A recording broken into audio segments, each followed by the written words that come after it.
दृष्टिलिंगाय नमः।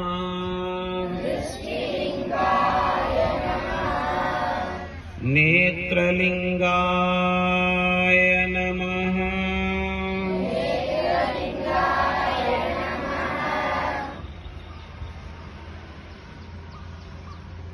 ಈ ದೃಷ್ಟಿಯೋಗವನ್ನು ನಾವು ಸಾಧ್ಯವಾದಷ್ಟು ಬೆಳಗಿನ ಜಾವ ಬೆಳಗ್ಗೆ 3ರಿಂದ ಹಿಡ್ಕೊಂಡು 6 ಗಂಟೆದೊಳಗೆ ನಮಗೆ ಅನುಕೂಲವಾದಂಥ ಸಮಯದಲ್ಲಿ ಒಂದು 10 ನಿಮಿಷ, 15 ನಿಮಿಷ, 20 ನಿಮಿಷ, ಒಂದು ಅರ್ಧ ತಾಸು, ಕಾಲು ತಾಸಿನವರೆಗೂ ಈ ದೃಷ್ಟಿಯೋಗವನ್ನು ಮಾಡೋದು.